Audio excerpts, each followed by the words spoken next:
अस्सलाम वालेकुम dear students.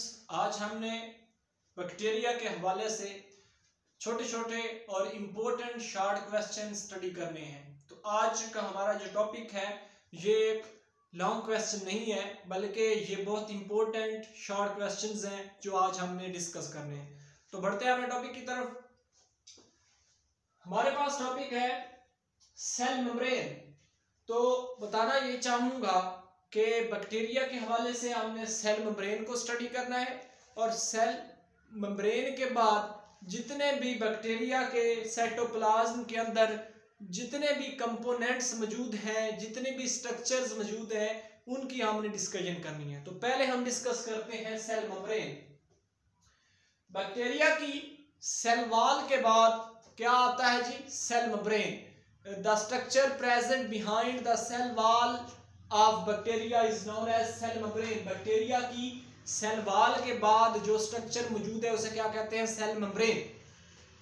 तो आमतौर पर ये जो बैक्टीरिया की सेल वॉल है बहुत सादा स्ट्रक्चर है, सिंपल स्ट्रक्चर है, कोई थिक नहीं है।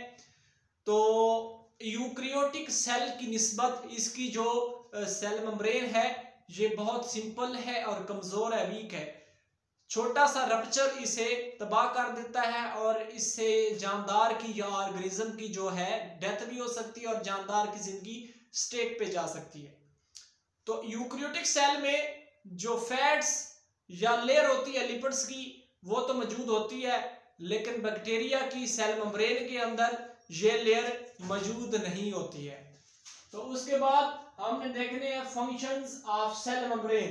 तो बैक्टीरिया की सेल मेम्ब्रेन के इंपॉर्टेंट फंक्शंस क्या हैं, तो वो आज हमने डिस्कस करने डियर स्टूडेंट्स। जो पहला फंक्शन है इस हवाले से रेगुलेट्स ट्रांसपोर्ट ऑफ मटेरियल।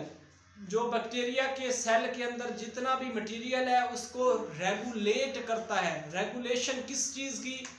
जितनी भी स्ट्रक्चर्स हैं, मतलब के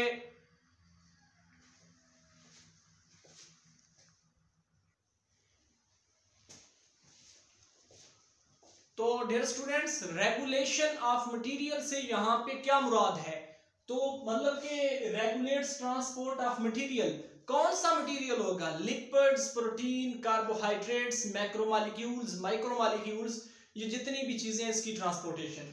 उसके बाद है enzyme for respiratory metabolism. Enzyme for respiratory metabolism. तो रेस्पिरेटरी मेटाबॉलिज्म के लिए जो एंजाइम दरकार होते हैं वो कौन प्रोवाइड करता है? Cell membrane. तो ये एक इंपॉर्टेंट शॉर्ट क्वेश्चन था। नेक्स्ट शॉर्ट क्वेश्चन है इंपॉर्टेंट, साइटोप्लाज्मिक मैट्रिक्स।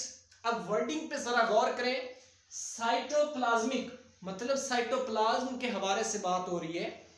मैट्रिक्स अंदर की तरफ, साइटोप्लाज्म के अंदर की तरफ मैट्रिक्स, ठीक है। तो इसकी हम बायोलॉजिकल डेफिनेशन देखते हैं। Substance present between plasma membrane and nuclide. आगे न्यूक्लियाइड को भी डिस्कस करेंगे। तो क्या चीज है जी? जो मटेरियल या सब्सटेंस सेल मेम्ब्रेन और न्यूक्लियाइड के दरमियान मौजूद है उसे क्या कहते हैं? Cytoplasmic matrix. तो ये आमतौर पर एक्स्ट्रा सेलुलर फ्लूइड्स वगैरह होते हैं जो नीडेड होते हैं मेंटेनेंस के लिए। तो नेक्स्ट यहाँ पे प्रोटोप्लास्ट की एक डेफिनेशन है बहुत इंपॉर्टेंट। इस हवाले से साइटोप्लाज्मिक मैट्रिक्स से ये कनेक्ट है। प्रोटोप्लास्ट तो plasma membrane and everything present in it called protoplast. क्या कह रहा है जी? Plasma membrane and everything present in it called protoplast. Plasma membrane के अंदर जो जो चीजें मौजूद है उन्हें क्या कहते हैं? Protoplast of cell. उसके बाद जो यहाँ पे हमने जिक्र किया है न्यूक्लियाइड का, तो वो हम देखने जा रहे हैं न्यूक्लियाइड। न्यूक्लियाइड क्या चीज है?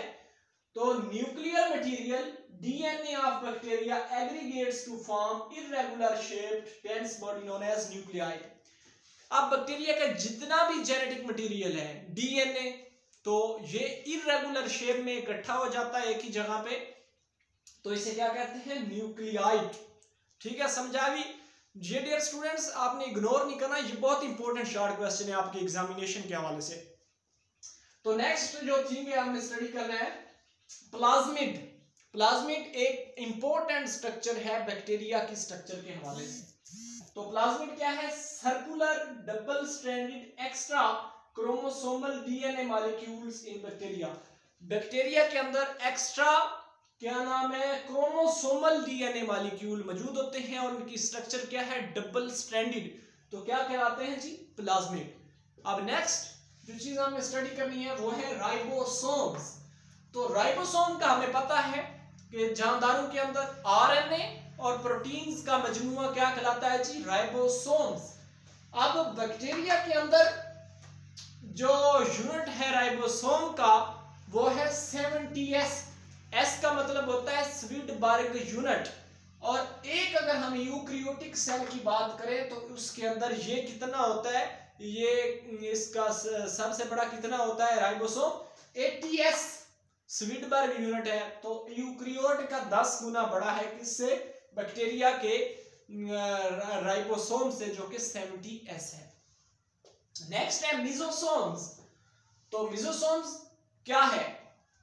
होता ऐसे है कि बैक्टीरिया की जो मेम्ब्रेन है वो इनवेजिनेट हो जाती है, इस तरह से दब जाती है, अंदर की तरफ बेंड हो जाती है, मुड़ जाती है और उसके अंदर फ्लूइड्स वगैरह पैक हो जाते हैं। तो वो क्या स्ट्रक्चर बनती है? मिजोसोम। तो क्या बायोलॉजिकल डेफिनेशन बनी? Cell membrane invaginates to form mesosomes. ठीक है, तो ये मेम्ब्रेन इनवेजिनेट होगी और क्या बन गया? मिजोसोम। उसके बाद है ग्रेन्यूल्स एंड स्टोरेज बॉडीज। अब ग्रेन्यूल्स का तो आपका पता है हर सेल के अंदर मौजूद होते हैं। इनमें मुख्तलिफ हर ग्रेन्यूल स्पेसिफिक होता है, लाइपेज, प्रोटीएज या एंजाइम जितने भी है डाइजेशन वगैरह के। और स्टोरेज बॉडी से क्या मुराद है? स्टोरेज बॉडी से मुराद वो स्ट्रक्चर्स हैं जिनके अंदर या तो एक्स्ट्रा सेलुलर फ्लूइड या वेस्ट वगैरह को स्टोर कर लिया जाता है। उसके बाद हमारे पास है topic spores. Metabolically inactive bodies with thick wall. Spore क्या है जी? Metabolically inactive bodies with thick wall. Wall क्या है? थिक है और इनएक्टिव है। तो इनका आमतौर पर रोल किस चीज में होता है? डाइजेशन में, एसिमिलेशन में, इंजेशन वगैरह में।